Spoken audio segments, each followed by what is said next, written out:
A guy walked into my retro gaming shop, carrying a small cardboard box. Got some of my brother's Nintendo 64 games to sell. I'm excited to see them. Just got a quick question for you.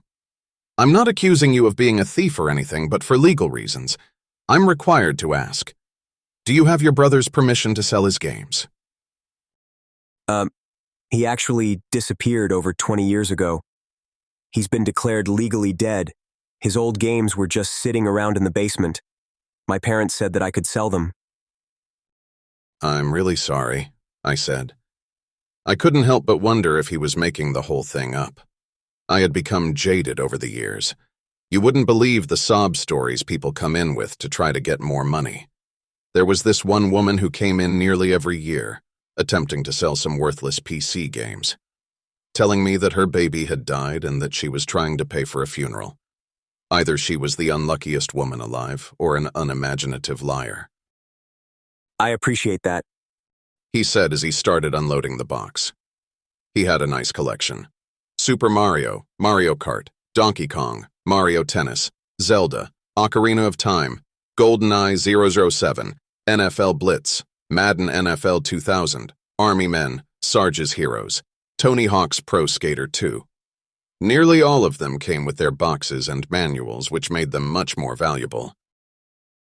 Then he pulled out a loose emerald green cartridge from the bottom of his box.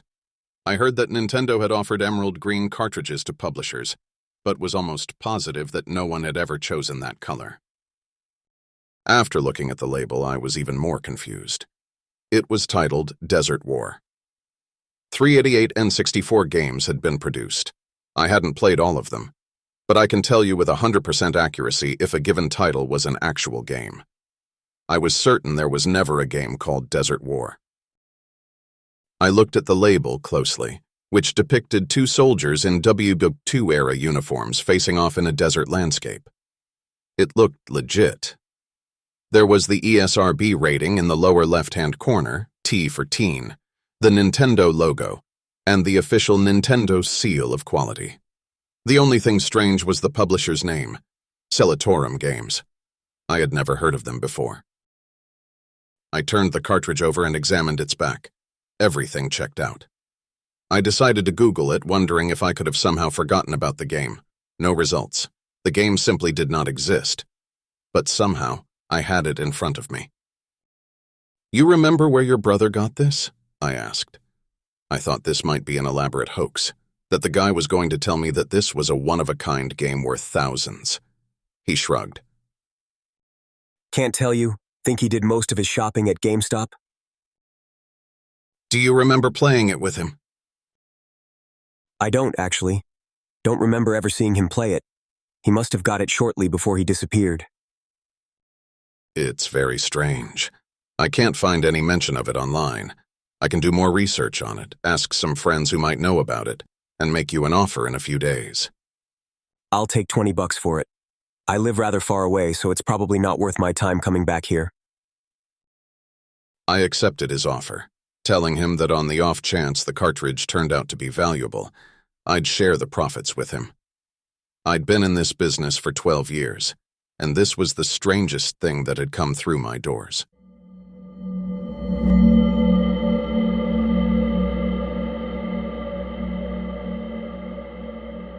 After paying him, I headed to my office, inserted the cartridge in my old N64, and turned it on. There was no splash screen, no menu. Wasn't prompted to press start. Instead, I was popped directly into a desert. I was by a small oasis, surrounded by sand dunes. Reminded me a bit of Shifting Sandland from Super Mario 64, but the graphics in this game were way worse. Probably on par with those of the 1992 DOS game, Wolfenstein 3D. I wasn't controlling a soldier, but a teenager dressed in a black t-shirt, cargo shorts, and a backwards baseball cap. There wasn't much to do in this world. Couldn't scale the dunes, climb the palm trees, or even go swimming in the oasis. The controls were limited. I could jump using the A button, but couldn't punch or even crouch. As I was walking by the water, a skeletal hand reached out and dragged me under.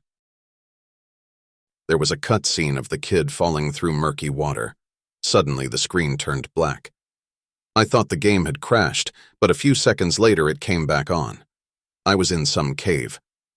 Before me was an enormous skeleton wearing a green wizard's hat decorated with stars and crescents. There was a slingshot nearby, and I tried to move over to it, but my character wasn't responding to the analog stick. No matter what button I pressed, nothing happened. Must be another cutscene. The skeleton slowly walked over to the kid, grabbed him, lifted him up and bit his head off, a fountain of pixelated blood spewing from his neck. Another cutscene. This one just of the skeleton's white face against a black background, laughing maniacally. I tried pressing every button, but nothing happened. He just kept laughing. After waiting for 5 minutes, I restarted the console.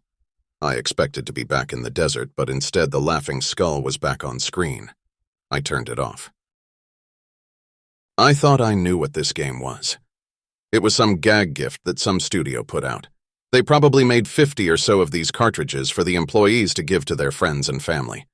They'd think they would be the first to play some exciting shooter, but instead they got to be eaten by a skeleton. This could be valuable. Very valuable. I just needed to uncover the story. I sent emails to some of my friends who had worked for Nintendo and several other major studios. I was certain that one of them would know the story behind this cartridge.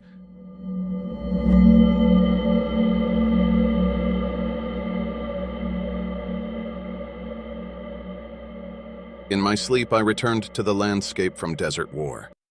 But it didn't look like an N64 game. I could see each individual grain of sand and feel the wind in my face. As I was trying to climb one of the dunes, a skeletal hand emerged from the sand and pulled me under. The next thing I remember was being in the skeleton's lair. He was standing about 10 feet away from me, wearing the embroidered sorcerer's hat. He was not some pixely character from a 90s game, but appeared lifelike. Well, as lifelike as a skeleton can look. He began making his way slowly over to me, blood dripping from his mouth. Unlike in the game, I could move. I ran over and picked up the slingshot. There were 3 small pebbles by it. I shot one at his face. Just missed. Reloaded and fired another. It hit the skeleton in his chin, but he didn't even slow down. I aimed the last one at his hat. When he was swooping down to pick me up, I fired. It was a direct hit. Next, there was an 8-bit cutscene, like something from an 80s arcade game. The skeleton was chasing his hat through the cave.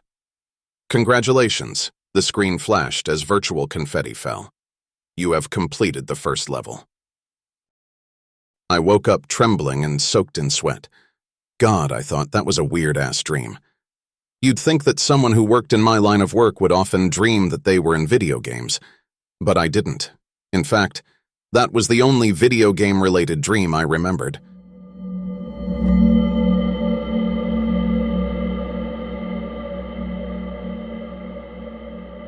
I headed into the shop around noon. My colleague, Jose, was already there when I arrived, staring intently at his laptop. Hey Dave, have you seen the news? Some jogger found the body of a kid at Lake Laurel at like 4 this morning. I shook my head. It's crazy. She found a skull in one section, and when the cops showed up, they found the rest of his skeleton like 30 feet away. There's some speculation that it's the body of Jason Statler. He was a 14-year-old kid who disappeared from his bedroom in 2002, less than a mile away from the lake. You remember when that all went down? I didn't move here till '06. It was nuts, man. I went to the same school he did, Palo Alto High School. There was talk that there was a serial killer. I was in 9th grade then, and my parents basically put me under house arrest. Couldn't even walk to school on my own. But there were no other disappearances, so people slowly forgot about it. No trace of him was ever found, until today. Since all that's left of him is a skeleton, they are going to try to use dental records to make a positive ID. God, man, I've got 2 daughters. Hope there's not a killer on the loose. Jesus, I said. I wondered if Jason's brother was the guy who came in yesterday. That would be one hell of a coincidence. I headed to my office and unlocked the door. I thought had left the cartridge in the Nintendo overnight, but it had vanished.